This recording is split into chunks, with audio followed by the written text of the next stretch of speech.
Selamat pagi saudara-saudara. Pagi ini saya mau berbicara tentang problem solving, ya. Bagaimana kita menyelesaikan masalah dan tidak menimbulkan masalah lainnya, saudara-saudara. Ya, dari pengamatan saya, saudara-saudara, banyak manusia menyelesaikan masalahnya, tapi selanjutnya menciptakan masalah yang baru.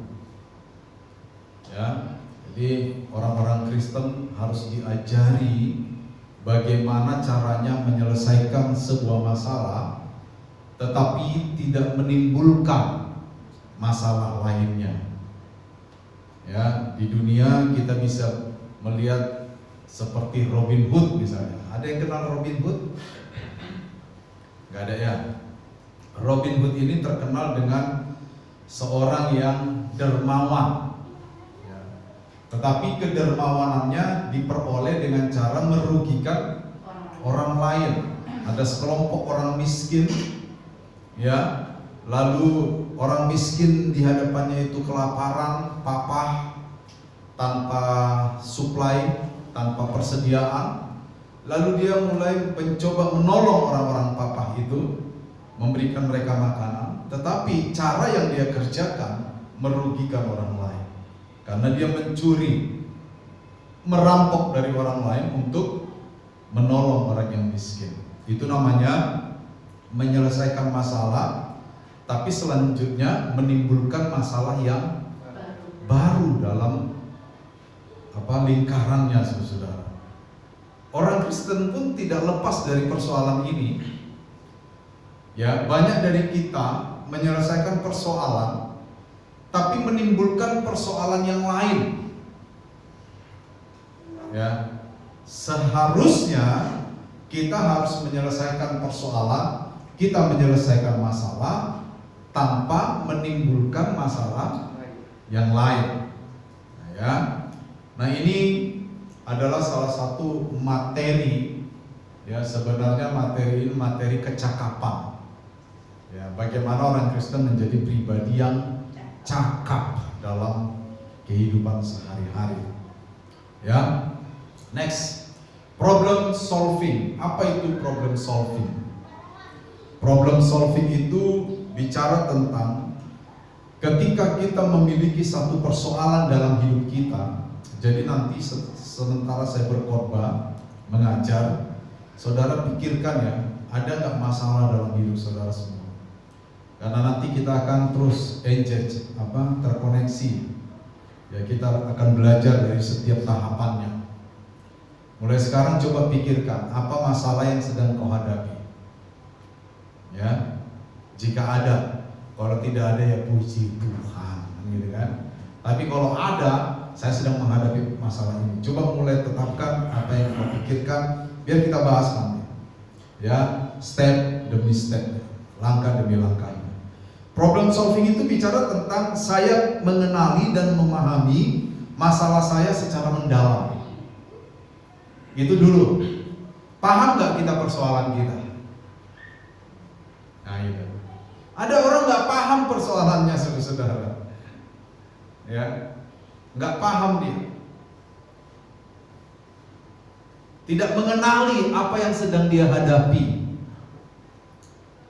Aduh, sakit perut aku, sakit perut tiap hari. Persoalannya sebenarnya bukan pada perutnya yang lemah, tetapi mulut yang tidak bisa dikendalikan. Ya kan, itu namanya tidak mengenal persoalan. Makan bakso 3 sendok cabai.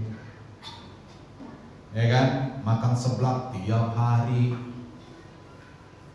Ya kan, ayam geprek, waduh, cabai-cabai yang merah-merah. Ya. Tapi selalu merujuk kepada perutnya yang sakit, perutnya yang sakit. Padahal masalah sebenarnya ada di mana? Di mulut, yang nggak bisa dikendalikan. Mengerti ya? Jadi kenali dulu masalah kita apa, pahami, mendalam memahaminya. Itu namanya problem solving. Problem solving ini pada akhirnya tujuannya adalah memecahkan persoalan ini, menyelesaikan persoalan ini tanpa menimbulkan persoalan lainnya. Itu problem solving. Ya. Lalu setelah kita memahami masalah kita secara mendalam, apa yang sedang saya hadapi, kenapa saya menghadapi ini dan sebagainya, kita ciptakan jalan keluar yang mungkin. Kalau begini persoalan saya, jalan keluar apa yang mungkin saya lakukan supaya masalah saya ini terselesaikan. Begitu, saudara. Kalau persoalan saya seperti ini, jalan keluar apa yang bisa saya kerjakan supaya masalah saya terselesaikan. Itu jadi kita menciptakan solusi yang berkelanjutan. Berkelanjutan itu berarti solusinya bisa jadi tidak hanya satu. Solusinya bisa jadi berkelanjutan. Setelah satu, dua. Setelah A, B. Setelah B, C. Setelah C, D. Progresif, berkelanjutan, efektif. Efektif itu apa? Berdaya guna nggak jalan keluar yang kita buat itu? Makanya orang Kristen ini harus diajar tidak hanya berkata Yesus baik, itu bagus. Yesus penuh kuasa, bagus juga. Yesus sanggup menolong, mantap. Tapi kalau kita nggak punya pengetahuan dan hikmat untuk menyelesaikan semua persoalan, bagaimana Yesus bisa menolong kita? Apa iya surga harus turun buat kita pribadi? Nah, kan Tuhan memakai pikiran kita, betul nggak? Itu dia. Inilah gunanya kita belajar problem solving, menyelesaikan masalah tanpa menimbulkan masalah lainnya. Setelah kita menciptakan jalan keluar yang mungkin, oh ini mungkin, ini mungkin. Lalu selanjutnya kita filter mana yang paling tepat kita kerjakan. Kalau perut saya sakit, saya bisa minum obat, betul? Tetapi saya juga bisa berhenti makan cabai. Dari dua jalan keluar ini mana yang terbaik, kan gitu kan? Minum obat juga bisa sembuh. Tetapi setelah minum obat makan cabai lagi, kambuh lagi. Tapi kalau saya menahan mulut saya untuk tidak makan cabai secara berlebihan, mana yang lebih efektif kira-kira? Menurut saudara? Tetap makan cabai? Oh, mengurangi makan cabai atau sama sekali tidak makan cabai. Ketimbang setelah makan cabai kita minum Proma 3 butir. Habis itu obat-obat yang lain. Memang perut kita nyaman, tapi nanti makan cabai lagi kita muncul lagi persoalan itu. Itu juga termasuk jalan keluar itu, makan obat. Tetapi lebih efektif mana? Terus makan obat atau mulai mengendalikan diri untuk tidak makan cabai secara berlebihan atau bahkan sama sekali tidak makan cabai. Itu kan pilihan kan? Sama dalam hidup kita juga begitu, selalu ada pilihan. Gitu. Selalu ada pilihan. Saya kurang uang, periksa diri kita misalnya. Apakah kita kelebihan beli tas? Apakah kita kelebihan beli sepatu hak tinggi yang tingginya 16 cm, high heel? Mana masalah kita itu ada di mana? Apakah kita suka bergaya mengikuti teman-teman kita? Ya, teman-teman kita uangnya sebulan 30 juta, kita 3 juta, tapi mau imbangi gaya mereka. Ya tapi kan kita sering melakukan itu kan. Lalu kita berdoa, Allahku kan mencukupi keperluanku. Tapi tetap ngejar gaya orang lain. Betul? Kenapa banyak kita menderita? Gara-gara kita gak paham problem solving. Saya memikirkan ini, saudara. Ya, sudah saatnya jemaat ini mendengarkan khotbah-khotbah yang visioner, progresif. Kalau Allah baik semua udah paham, betul? Allah berkuasa udah paham, Allah menolong sudah paham. Bahkan ada lagu Allah membelah laut, betul nggak? Udah, kita udah paham dari sudut lagu, khotbah udah paham kita. Persoalannya ada hikmat nggak di dalam pemahaman kita itu? Ada hikmat nggak yang muncul? Tuhan memang maha kuasa, tapi kalau kita nggak bisa diatur, bagaimana kemahakuasaan Tuhan itu terjadi pada kita? Nah ini dia, jadi kita bisa memilih solusi. Lalu yang ketiga, problem solving ini bicara apa? Masalah terselesaikan dengan benar. Tidak boleh masalah kita terselesaikan, timbul masalah lain. Biarin aja, yang penting masalah selesai, masalah saya selesai. Soal dia kena masalah, terserah. Itu namanya ego, saudara. Jadi dalam memecahkan sebuah masalah, harus ada win-win solution. Semuanya harus selesai. Masalah saya selesai, orang lain yang terkait dengan saya juga selesai. Jangan masalah saya selesai, yang lain menderita. Makanya ada jenis tarian baru sekarang. Kalau tarian kecak dari mana? Bali. Kalau menari di atas penderitaan orang lain dari daerah mana? Loh iya dong? Itu kan kenapa ada peribahasa itu kan kayak begitu kan? Saya senang, saya menang, masalah saya, persoalan saya selesai, orang lain menderita karena persoalan saya terselesaikan. Oke, gitu ya. Ada 3 poin besar ini yang harus dicapai dalam problem solving. Next. Nah pagi ini kita mau lihat tahapan-tahapan dari bagaimana kita menyelesaikan masalah tanpa menimbulkan masalah lain. Contoh kasusnya itu Kejadian 41. Ada yang tahu ini kisah apa, saudara? Ini kisah tentang Yusuf. Ya, waktu itu Yusuf masih di penjara, ya kan?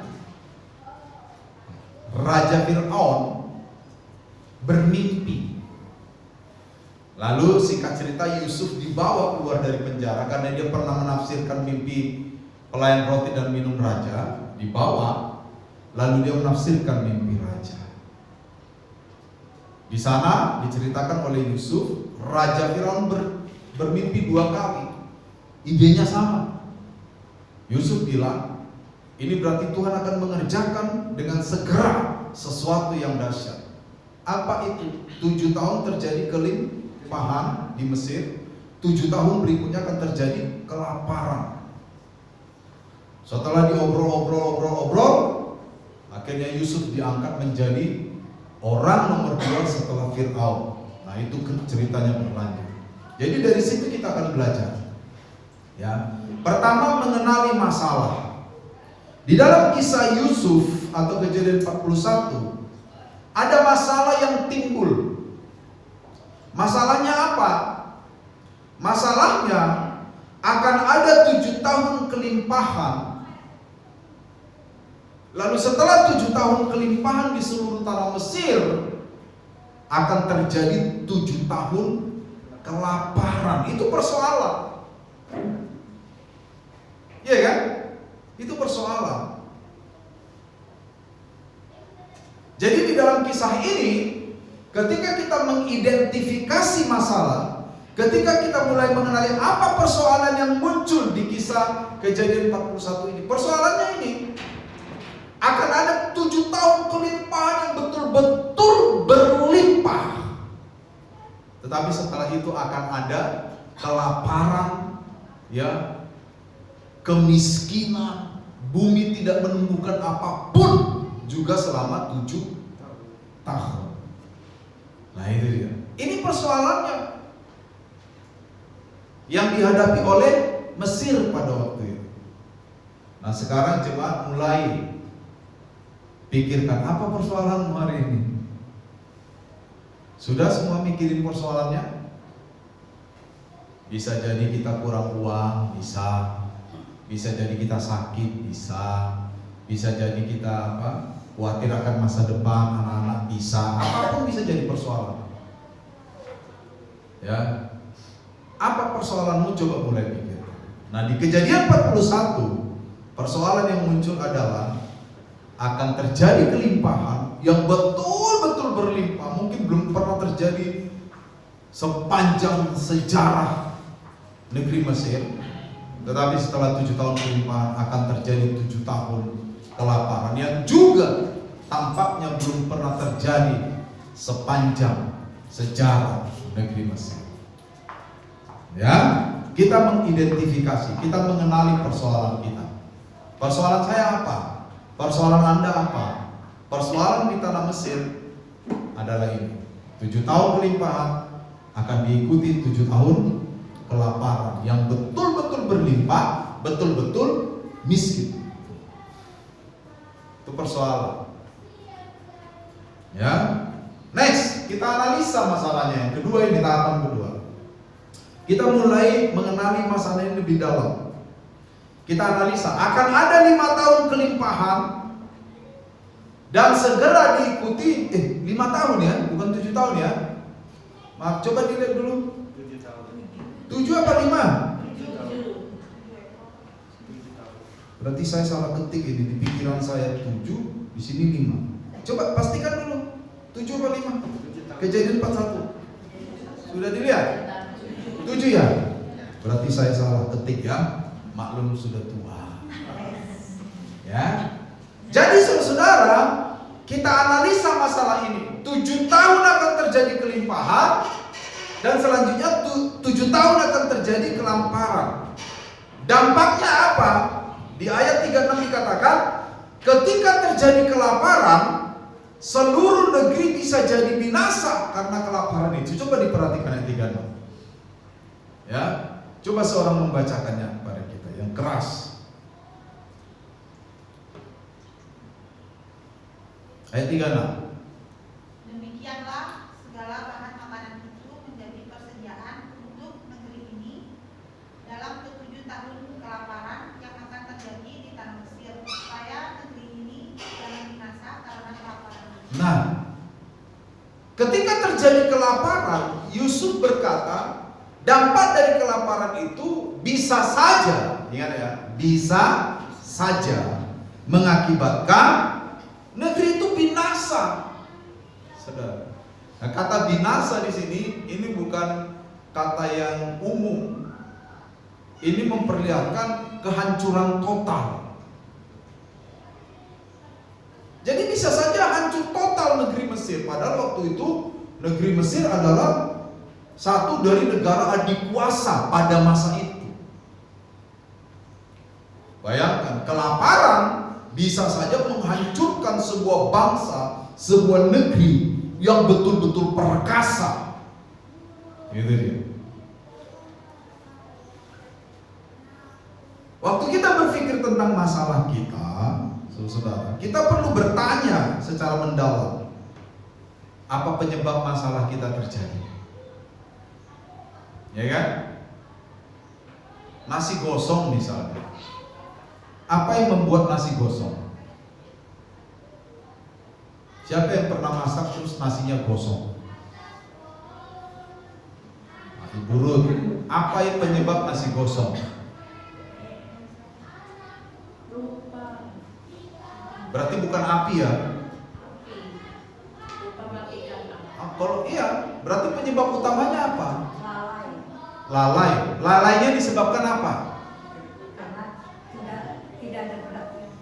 Tidak ada perhatian disebabkan apa? Ingat mantan. Misalnya. Lu iya kan? Ingat mantan, ya kan? Masa lalai kan? Lalai menyebabkan apinya kelebihan, kepanjangan apinya. Api yang kelebihan mengakibatkan nasi gosong. Terus yang diobati ini apanya? Diri sendiri. Loh, yang mananya? Yang apinya, lalainya, atau jangan ingat mantan? Jangan ingat lalainya. Berarti tetap ingat mantan tuh ya. Makanya kan ada peribahasa, persoalan itu harus diselesaikan dari hulunya kan? Betul nggak? Ibarat pohon kalau mau dimatikan, akarnya yang harus dihancurin. Gitu loh. Jadi begitu cara kita mengenali masalah. Jangan seperti anak kecil. Kenapa nangis? Dipukul Badu. Padahal dia yang dorong si Badu dulu ke parit. Dia nggak cerita hulu masalahnya itu apa. Sekarang banyak orang kayak anak kecil itu, play victim bahasa kerennya itu. Iya kan? Playing victim, bermain seolah-olah dialah yang menjadi korban. Menyelesaikan masalah itu harus dari hulu. Kenapa perut saya sakit? Saya telat makan. Kenapa telat makan? Tidak ada makanan atau ada? Ada makanan. Ditanya lagi, ada makanan, kenapa telat makan? Ketiduran. Kenapa ketiduran? Malas bangun. Kenapa malas bangun? Tadi malam begadang. Nah, yang diobati apanya? Itu hulunya. Mengerti ya? Begitu cara kita menganalisa persoalan, supaya kita nggak berantem terus dengan keadaan. Gitu. Supaya saudara dan saya awet mudi, yang perempuan awet muda, yang laki-laki. Kan? Jadi kita analisa persoalan kita. 7 tahun kelimpahan diikuti 5 tahun kelaparan. Waduh, kelaparan ini bisa saja membuat Mesir, negeri yang besar itu, binasa. Kalau kita terus begadang, lalu diakibatkan begadang kita telat makan. Lama-lama kita kena mah. Lama-lama asam lambung kita banyak, mengalir ke paru-paru misalnya. Apa yang terjadi? Binasa. Binasa. Betul kan? Seringkali orang ngobatin asam lambungnya aja, boleh diobatin, tapi kebiasaan begadangnya nggak diobatin. Itu namanya menyelesaikan masalah bukan dari hulu, menyelesaikan masalah di ujung ini, tapi ininya terus diulang. Kenapa saya kurang uang terus, Pak? Misalnya, gaya hidupmu gimana, Pak? Gaya hidup ini yang harus diobati dulu. Betul? Kalau kita berdoa minta pertolongan Tuhan, tidak salah juga. Tuhan pasti tolong. Tetapi kan Tuhan juga memberi kita hikmat untuk melakukan sesuatu agar pertolongan Tuhan itu nyata, yaitu memperbaiki gaya hidup. Lah kalau kita terus di sini, sekeras apapun saudara bekerja, kalau gaya hidupmu nggak berubah, ya uangmu kurang terus. Nah itu dia. Kita tidak menganalisa masalah. Makanya kalau ada masalah dalam diri kita, duduk tenang. Mulai analisa dengan jujur. Ingat ya, dengan jujur. Kalau kita nggak jujur, masalah juga nggak terselesaikan. Banyak orang menganalisa masalah betul, tapi nggak jujur sama diri sendiri. Kenapa ya perut saya sakit ya? Pasti ini lemah saya. Padahal dia tahu kelemahan terbesarnya adalah makan cabai, tapi dia nggak mau jujur dengan dirinya. Dia mau mempertahankan makan cabai ini terus. Dia terus menyerang yang bagian tengah. Memang perut saya lemah. Memang ini diobati segala macam supaya perutnya sakti. Tapi terus ini makan cabai karena hobi dia. Nggak mau kehilangan hobi makan cabai ini. Padahal kalau dia mau jujur, masalah paling hulu kenapa perutnya sering sakit adalah karena ini. Kalau ini diobati, beres ini. Itu analisa masalah itu. Begitu caranya. Seberapa banyak dari kita kalau mengalami masalah, kita duduk mulai jujur dengan diri. Masalah ini terjadi. Kenapa ini terjadi? Kita tanya. Oh ini, dari mana mulanya ini terjadi? Oh ini, dulunya begini. Siapa aja yang ada di lingkaran persoalan ini. Kenapa dia ada di sini? Kenapa saya? Ada yang pernah melakukan itu? Atau langsung secara spontan, orang Batak bilang jump to the conclusion, langsung lompat kepada kesimpulan. Akhirnya apa? Berkelahi. Itu sesat pikir namanya. Ya, makanya di dalam ilmu pengetahuan ada yang namanya disebut dengan kesesatan berpikir. Ya, kesesatan berpikir itu banyak. Salah satunya adalah jump to the conclusion, langsung lompat kepada kesimpulan. Dia nggak tahu ini mulanya apa. Jadi kita nggak boleh begitu. Orang-orang percaya harus mulai belajar menganalisa persoalan dengan tepat, tahapannya tepat, supaya kita tahu apa sebenarnya yang menjadi penyakit di dalam diri kita itu. Hubungan kita sama orang gak ada yang baik. Tetangga baru datang, kita clash sama tetangga baru. Di kantor karyawan baru ada, kita clash sama karyawan baru. Semua kita clash, kita merasa diri benar. Pernah gak kita duduk, tenang, jujur sama diri sendiri? Kenapa ya saya ke banyak orang tuh kok clash? Ada apa dengan diri saya? Perhatikan cara ngomong kita. Perhatikan cara kita berhadapan dengan orang lain. Udah betul apa tidak? Begitu cara kita menganalisa masalah. Jangan kita selalu dia aja gak tahan. Memang saya orangnya begini. Dari dulu, dari orok, waktu saya diperanakan memang begini saya. Itu bukan namanya menyelesaikan masalah. Itu namanya mencari pembenaran. Ingat ya, beda mencari pembenaran dengan mencari kebenaran. Beda itu. Kalau mencari pembenaran, kita nggak mau disalahkan apapun itu, nggak mau disalahkan kita. Padahal banyak kesalahan kita. Dalam suatu peristiwa pokoknya si A yang salah, si B yang salah, si C yang salah, saya nggak salah. Begitu. Hati-hati tuh. Ya. Orang Kristen harus bertobat di situ itu. Sekarang coba kita analisa masalah kita yang tadi kita pikirkan. Kira-kira penyebab masalah kita itu apa? Ya, faktor-faktor yang bisa menimbulkan persoalan kita itu apa? Sekarang misalnya ibadah terlambat, misalnya. Kita harus duduk dengan jujur. Kenapa saya ibadah datang terlambat? Apakah saya terlalu sibuk, lebih sibuk dari bupati? Misalnya. Iya kan? Harus kita tanya kan? Oh, rumah saya jauh. Saya naik kendaraan misalnya bermotor. Biasanya saya berangkat jam 8 kurang 10. Berarti lain kali berangkat jam 8 kurang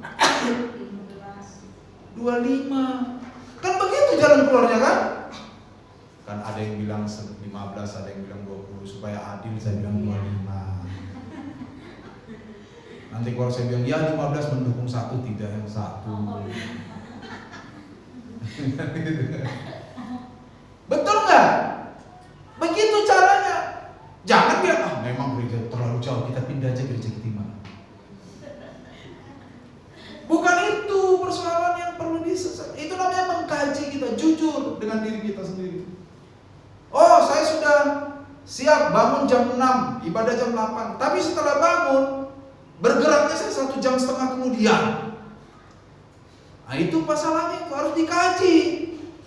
Betul nggak? Kenapa saya bisa datang terlambat dalam ibadah? Itu harus kita kaji. Itu kan persoalan. Kenapa waktu kerja jam 6 masuk saya tepat waktu? Berarti ini motif yang lain, betul nggak? Bukan berarti salah loh motifnya. Kalau kita bekerja telat dipecat kita, betul nggak? Tapi kalau ke gereja biar telat kan nggak bisa dipecat. Berarti kan motifnya beda. Sekarang pertanyaannya, mau diperbaiki nggak motifnya? Kan gitu kan? Ada orang bilang ya saya mau memperbaiki, diperbaiki. Tapi ada orang yang biar saja lah. Masalah tidak terselesaikan, tetap terlambat. Saya melihat saudara gak ada yang tersinggung. Puji Tuhan. Luar biasa gitu. Mantap. Iya kan? Begitu deh saudara. Jadi kita kaji masalah kita. Mata saya rabun. Kok akhir-akhir ini mata saya rabun ya? Kenapa mata saya rabun? Jalan keluar bisa kita beli kacamata baru. Gula darah naik. Walaupun beli kacamata kacamata baru kalau kita nggak bisa kontrol gula darah kita. Tambah rambut besok, betul nggak? Berarti yang diperbaiki apanya? Gula darahnya. Begitu cara menyelesaikan masalah, saudara-saudara. Bertindak tepat, ya kan? Istilahnya itu betul-betul menancap, anak panah itu menancap pada sasaran yang tepat. Begitu menyelesaikan masalah. Suami istri bertengkar misalnya, jangan meluas. Masalahnya apa? Masalahnya soal odol yang dipencet bertumpahan di kamar mandi, setelah itu nggak ditutup. Entah pelakunya suami, entah pelakunya istri. Jangan bilang suami saja, istri juga banyak yang begitu suami. Sama. Bertengkar gara-gara odol. Setelah bertengkar, melebar kemana-mana. Memang keturunanmu. Kalau udah keturunanmu, udah susah ya. Dulu sikat gigi pakai pasir, makanya berserakan. Yang balas yang satu. Nggak menyelesaikan masalah. Dikaji masalahnya apa? Odol yang bertumpahan dan tidak ditutup. Jalan keluarnya apa? Sepakati. Mulai sekarang ayo, kalau pakai odol segini, setelah itu ditutup. Sebelum gosok gigi odol sudah ditutup. Karena kalau setelah sikat gigi odol baru rencana ditutup, kebanyakan lupa. Betul? Begitu caranya menyelesaikan masalah. Bapak ini khotbah receh. Memang receh ini, tapi seringkali kita gagal di sini, betul? Akhirnya apa? Bertengkar gara-gara odol tumpah. Suami istri nggak ngomong 1 minggu, 1 hari, 2 jam.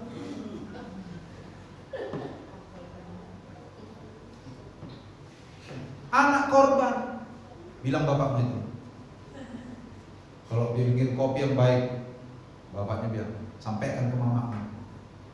Ya kan, harusnya tugas mama bikin kopi. Anak bolak-balik kan? Bolak-balik anak sebagai pembawa berita. Korban. Coba diselesaikan dengan baik, betul nggak? Oh iya, ayo sepakat kita mulai sekarang pencet odol itu jangan buru-buru, pelan-pelan. Setelah itu ditutup baru sikat gigi. Beres masalah kan? Begitu cara kita menyelesaikan persoalan, saudara. Orang Kristen ini jarang dilatih begini-gini nih. Khotbah teologis sudah saya, betul nggak? Roh Kudus sudah saya khotbahin 5 sesi. Ya kan? Khotbah tuh ada yang 5 sesi, yang 3 sesi, kok banyak sesi itu. Tapi kenapa kok jemaat ini masih bertengkar suami istrinya? Gara-gara odol. Ya karena nggak diajari begini-begini. Pengetahuan praktis yang begini. Oke? Next. Lalu setelah kita menganalisa masalah, kita tentukan solusinya. Tadi di Mesir apa masalahnya? Akan terjadi kelimpahan 7 tahun, kelaparan 7 tahun. Lalu dianalisa mendalam, kelaparan ini akan menyebabkan kebinasaan. Jalan keluarnya apa? Kita daftarkan beberapa solusi yang mungkin kita kerjakan. Ya, setelah kita daftarkan 1, 2, 3, kita evaluasi mana yang paling tepat. Seperti tadi misalnya sakit perut. Solusinya ada 2, ada 3. Minum obat 1 bisa. Kedua, mengendalikan makan cabai bisa. Tetapi mana solusi yang paling tepat? Kan gitu kan? Minum obat juga bisa. Tapi setelah minum obat, kalau kita nggak kendalikan nafsu makan cabai kita, sakit lagi perut kita. Minum lagi obat, sakit lagi, minum obat. Berarti solusi yang paling efektif buat kita adalah mengendalikan makan cabai. Tapi kalau saudara memang betul-betul penggemar cabai dan tidak bisa lepas dari cabai, ya sudah, saudara harus siap-siap minum obat terus. Jangan salahkan ya Tuhan, kenapa saya begini amat ya, tiap hari harus minum obat. Itu pilihan Anda.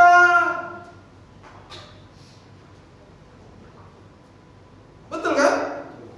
Itu pilihan kita, saudara. Karena sebenarnya ada pilihan yang lain yang lebih efektif, mengendalikan nafsu makan cabai. Tapi karena kita pencinta cabai luar biasa, tidak bisa hidup tanpa cabai. Cabai adalah segalanya bagi kita. Maka siap-siap minum obat tiap makan cabai. Begitu. Jalan keluar pertama bisa, tidak salah juga minum obat. Tapi dampak dari minum obat terus-menerus ada juga, kan gitu kan? Kita mau minum obat terus-menerus sebagai jalan keluar pertama, atau kita mau kendalikan, selesaikan di akarnya. Itu pilihan juga. Iya kan? Dalam rumah tangga misalnya, terjadi perselisihan suami dan istri. Banyak pilihan jalan keluar. Saya mau terus ngotot membenarkan diri saya. Suami istri dua-duanya ngotot membenarkan masing-masing dirinya. Atau belajar mundur selangkah untuk bisa memperbaiki segala sesuatu. Itu juga pilihan. Kenapa ada persoalan di dalam rumah tangga? Ada yang bisa diselesaikan, ada yang nggak bisa diselesaikan. Bukan masalah ini lebih berat dari masalah ini. Ini bisa diselesaikan, masalahnya ringan, bukan. Persoalannya ada pada pilihan. Jalan keluar yang kita pilih. Gitu. Si suami mau nggak mundur selangkah, merendahkan hatinya sedikit. Istri mau nggak mundur selangkah, merendahkan hatinya. Sama. Di dalam rumah tangga saudara ya, tidak ada yang lebih tersakiti. Anda bertengkar, dua-dua tersakiti. Betul? Betul saudara? Ya. Yang pengalaman tuh, iya. Loh betul, saya nggak omong kosong saudara. Saudara pergi ke psikiater, psikologis itu, tanya. Kalau suami istri bertengkar, siapa yang paling tersakiti? Sebenarnya keduanya tersakiti, terlepas dari kadar sakitnya seperti apa. Iya kan? Apalagi kita bicara dalam konteks rumah tangga Kristen. Ini kita nggak bicara rumah tangga non Kristen, kita bicara rumah tangga Kristen. Kita periksa diri kita. Kita termasuk orang yang suka membenarkan diri, mencari pembenaran atau mencari kebenaran. Kalau kita mencari kebenaran, walaupun pahit, kita bisa terima kebenaran itu. Tapi kalau kita sekedar mencari pembenaran, nggak boleh ada yang pahit. Semua harus mendukung saya. Orang-orang yang mendukung saya buang. Itu saya mencari pembenaran saya. Orang-orang yang sepaham sama saya buang. Orang-orang yang nggak sepemikiran sama saya buang. Kalau saya mencari pembenaran. Tapi kalau saya mencari kebenaran, kadang-kadang ada orang yang menasihati saya dengan sangat keras dan pahit. Tapi itu benar, saya bisa terima itu, walaupun itu pahit. Seperti Sambiloto, saudara. Iya kan? Nah itu dia. Kebanyakan kenapa masalah tidak terselesaikan dengan baik, kita selalu mencari pembenaran. Itu dia saudara. Di dalam Kejadian pasal 41 saudara, mereka memberikan solusi terbaik. Yang pertama, carilah seorang yang berakal budi. Betul gitu kan? Lalu ditemukanlah Yusuf kan, Firaun sendiri bilang, siapa yang lebih berakal budi daripada orang ini? Roh Allah ada di dalam dia. Tidak ada yang lebih berakal budi di seluruh tanah Mesir ketimbang orang ini. Akhirnya Yusuf dipilih. Lalu yang kedua di sana, Yusuf bilang, selama 7 tahun kelimpahan, orang Mesir juga harus makan. Tetapi supaya 7 tahun berikutnya pada masa kelaparan, 1/5 dari setiap panen harus dikumpulkan dengan sukarela kepada istana. Nanti kata Yusuf dibikin lumbung-lumbung di seluruh negeri. Masyarakat di sana misalnya di situ waktu itu ada orang Umasima misalnya. Di Umasima ada 2 lumbung. Masyarakat Umasima setiap kali panen dalam 7 tahun itu yang kelimpahan itu 1/5 dari hasil panen masuk lumbung. Untuk apa? Persediaan. Itu kan jalan keluar kan? Selama masa kelimpahan harus berhemat. Itu kata Yusuf. Manusia zaman sekarang, begitu kita dapat uang kelimpahan, libas men, ya kan? HP baru, iPad baru, bando baru, apalagi yang baru? Hah? Semua baru, libas. Tidak ada masa penyimpanannya.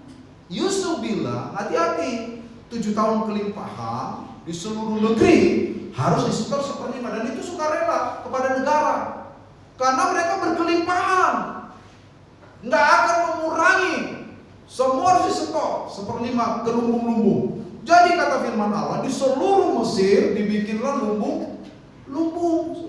Itu jalan keluar.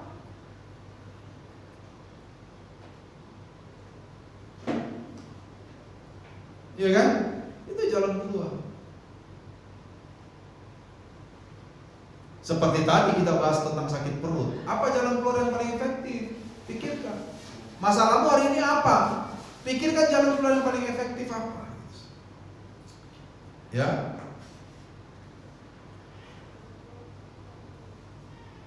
Jadi waktu kita memilih jalan keluar yang terbaik, kita harus tahu jalan keluar ini efektif gitu. Kalau kamu sakit perut karena kebanyakan makan cabai, kamu memilih untuk minum obat, bisa. Tapi suatu hari kalau uangmu nggak ada beli obat, maka perut akan tetap sakit. Harus sampai ke sana pikiran kita. Begitu cara kita menyelesaikan masalah. Berarti yang paling efektif sebenarnya soal sakit perut tadi adalah menekan nafsu kita memakan cabai. Itu yang paling efektif. Minum obat juga efektif, tapi yang paling efektif adalah menekan nafsu makan cabai kita. Itu yang paling efektif. Begitu yang saya maksud, tujuan yang kita capai begitu. Persoalan-persoalan dalam hidup kita juga begitu. Apa solusi yang paling efektif? Jangan kita ngeluh saja dengan keadaan kita dan sebagainya, tapi kita nggak mau membuat jalan keluar yang efektif bagi diri kita. Itu seperti anak kecil yang begitu habis permennya dikunyah minta nangis, karena dia belum mampu berpikir apa dampak permen bagi badannya dan sebagainya. Tapi kan kita sering begitu sama Tuhan kan. Kita anggap Tuhan itu sugar daddy kita, yang bisa memenuhi semua kebutuhan kita. Betul, di satu sisi itu betul. Allahku akan mencukupi segala keperluan. Betul itu. Tapi tidak berarti bahwa Tuhan akan memanjakan kita. Kalau kita nggak bisa diatur, lalu kita diberi kelimpahan, bahaya kita. Bisa tersesat-sesatnya kita. Iya kan?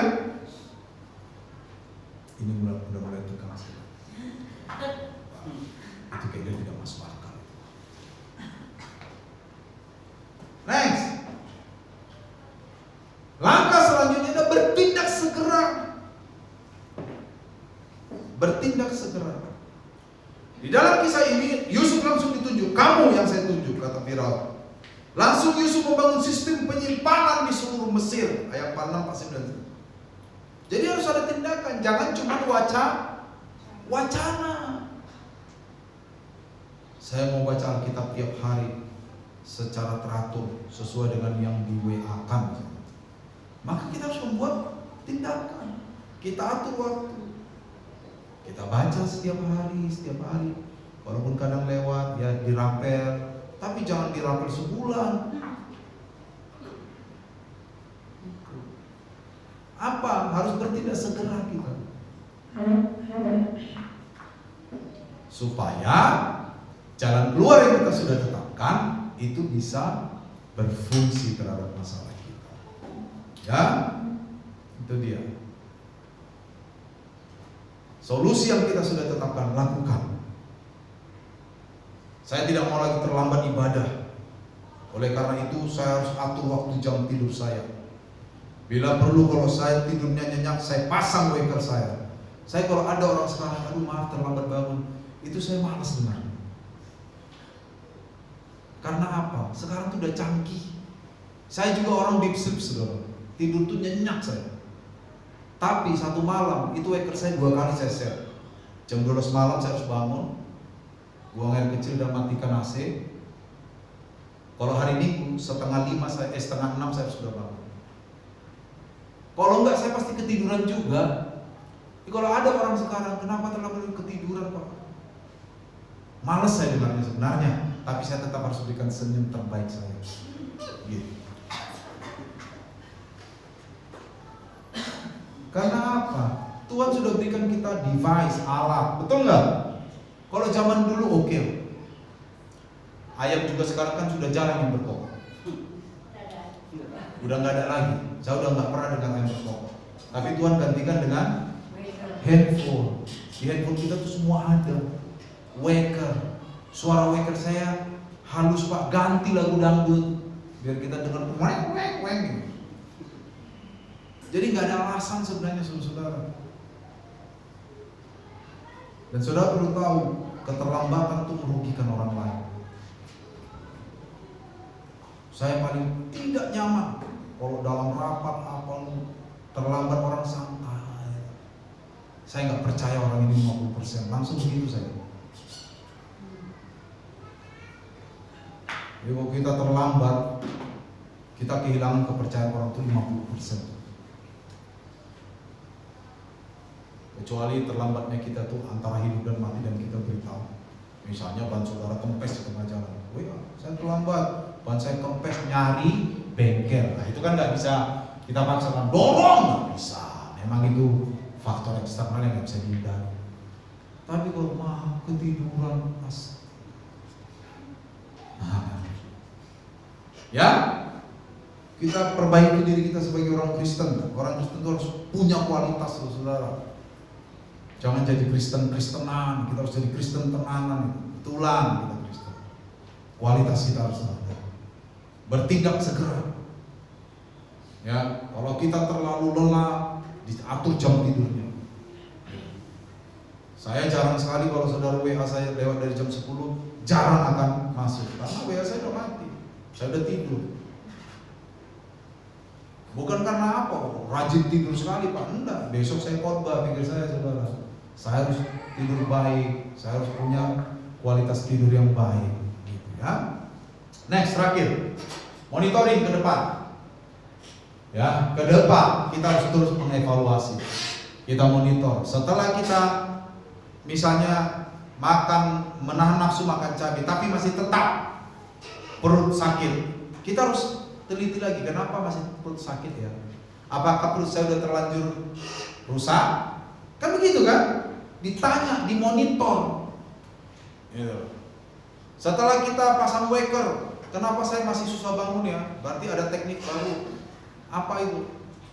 Saya berjanji setiap kali saya dengar waker, saya harus teriak gitu. Itu kan teknik lanjutan supaya saya bisa bangun, kan gitu kan? Karena ada orang pasang waker digini kan, tidur lagi dia. Jadi begitu, dimonitoring, ya kan?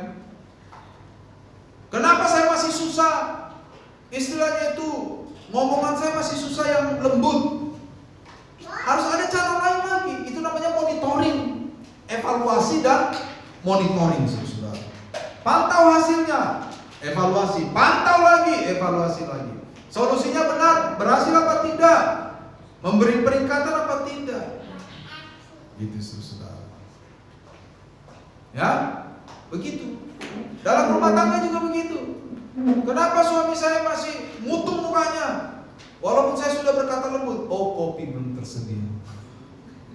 Berarti selain lembut juga harus menyediakan kopi. Loh, benar saudara. Jangan bilang itu masalah remeh. Oh, banyak orang cerai karena gak ada kopi. Serius saya.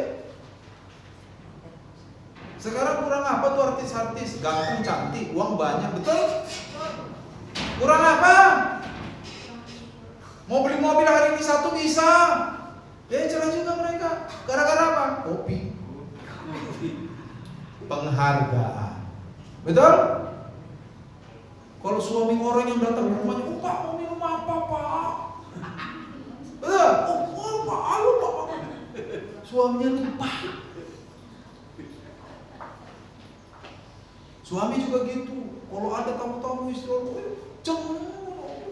gimana? Nyaman ya nyaman. Nah, istrinya enggak. Penghargaan, ya kan? Dalam rumah tangga kan itu penghargaan kan? Betul. Biarpun kita dikasih 50 juta sebulan, kalau Anda nggak dihargai sebagai istri, Anda betah? Masa 50 juta di sebulan nih? Anda nggak dihargai loh. Anda dianggap nggak ada loh. Hati-hati. Berarti nilai dirinya ada di uang. Loh iya loh. Makanya ada lagu hidup di sangkar emas, lagu dangdut. Loh iya kan? Biar hidup di sangkar emas katanya. Tapi dia nggak betah. Kenapa? Nggak ada penghargaan. Karena dia seperti burung dikurung di sangkar emas.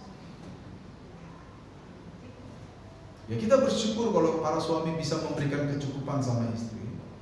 Tapi yang lebih penting adalah sebuah penghargaan. Istri juga begitu. Walaupun wajah Anda nggak secantik Mariah Carey, kan kalau Anda menghargai suami Anda dengan baik, pasti suaminya lebih pun. Lo betul nggak? Penghargaan yang membuat rumah tangga damai apa? Penghargaan. Saya sudah bilang tadi, para artis itu rumahnya mewah, saudara, mobilnya waduh. Kita nggak mobil, kalau kita punya mobil masih buka kan, pakai kunci. Oh itu juga salah kan, kunci kadang bengkok. Kalau dia cuma bilang open the door, mobilnya buka pintunya. Start engine, Ferrari. Iya kan? Mantap, tapi cerai juga. Kenapa? Tidak ada penghargaan di dalam rumah tangga. Seorang dan seorang yang lain, suami dan istri sama, merasa diri paling oke, paling hebat, paling benar. Ya sudah, tidak ada penghargaan. Nah, dievaluasi. Ini gagal, ini gagal. Kenapa? Ada teknik baru. Begitu cara kita menyelesaikan masalah, supaya persoalan kita selesai tanpa menimbulkan persoalan lainnya. Ada yang sudah ngantuk? Memang khotbah pagi ini cukup panjang, saudara. Ya? Terakhir, next. Setelah itu kita bisa lihat hasilnya.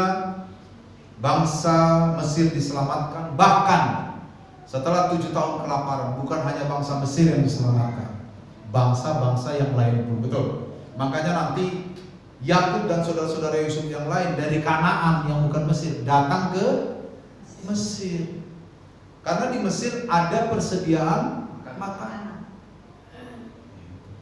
Jadi kalau kita bijak dalam menyelesaikan sebuah masalah, bukan hanya kita yang diberkati, orang lain pun diberkati.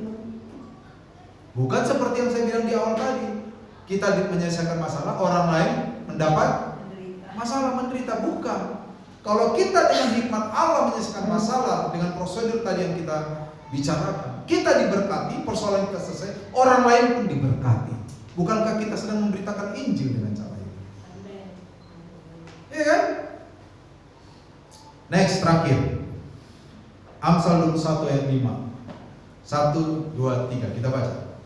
Rancangan orang rajin pasti mendatangkan kelimpahan, tetapi setiap orang yang tergesa-gesa pasti mengalami kekurangan. Jangan tergesa-gesa. Duduk, pikirkan, rancangkan, analisa, beri solusi, kerjakan, evaluasi. Lukas 14, 28, 30, 1, 2, 3. Sebab siapakah di antara kamu yang kalau mau mendirikan sebuah menara tidak duduk dahulu membuat anggaran biayanya? Apakah uangnya cukup untuk menyelesaikan pekerjaan itu? Duduk, tenangkan pikiran, buat catatan, solusi. Mulai sekarang, mari kita belajar menyelesaikan masalah dengan cara ini. Dan saya berdoa kita semua menjadi pemenang dalam persoalan-persoalan ini. Karena apa? Persoalan pasti ada, pasti.